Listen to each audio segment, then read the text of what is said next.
Okey, Assalamualaikum tuan. PG boleh ke kalau kita nak tukar emas 916 ke 99? Cawangan boleh. Okey.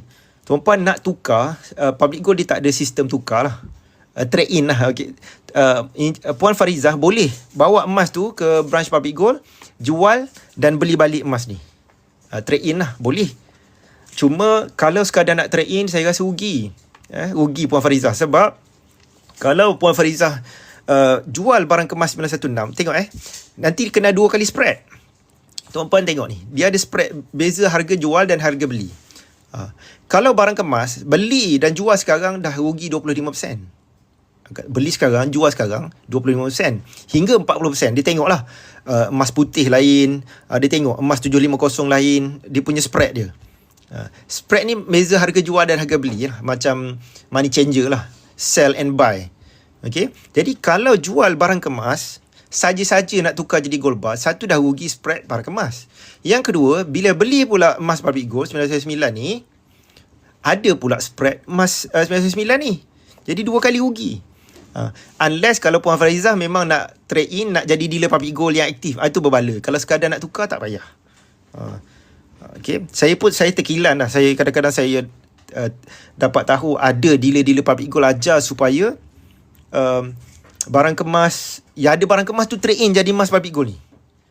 Barang kemas, siapa ada barang kemas pergi trade in, ambil emas kat rumah tu. Dengan bangganya dia boleh cerita, saya ajar customer-customer, sekilo barang kemas ni trade in jadi gold bar. Ini rugi tuan-puan. Yang untungnya dealer Public Gold. Jadi tuan-puan yang berilmu ni kena tahu, bukan semua dealer Public Gold ni jujur tau. Sebab tu tuan-puan kena perhatikan betul-betul. Sebab dealer dibayar insentif, dibayar komisen. Jadi setiap transaksi yang tuan-puan buat, dealer Public Gold untung. Dia bukan dealer Public Gold sajalah, apalah dalam dunia bisnes. Kita dealer, penjual ni, peniaga cenderung bertarung antara kepentingan poket dia atau kepentingan customer dia. Jadi kalau ajar supaya trade in jadi gold bar ni saja-saja, ini satu kerugian tuan-puan. Okay? Saya tak suggest, kecuali kalau Puan Farizah nak jadi dealer Public Gold. Itu tak okey. Kalau saya saja trade in, tak payah. Okey, kalau orang meninggal boleh ganti anak ke dalam akaun si meninggal? Contoh ibu bapa, Puan Suraya, tak boleh.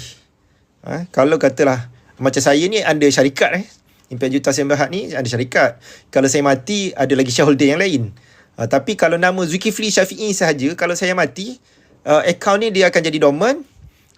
Ahli keluarga dia kena bawa ni lah, ada 4 dokumen tu. Sijil kematian, surat pengesahan mahkamah, sijil sijil nikah ke, sijil berkaitan dengan hubungan dengan si mati. Dia dokumen-dokumen tu kena pergi dan claim dengan Public Gold lah. Public Gold akan serahkanlah emas tu. Okay.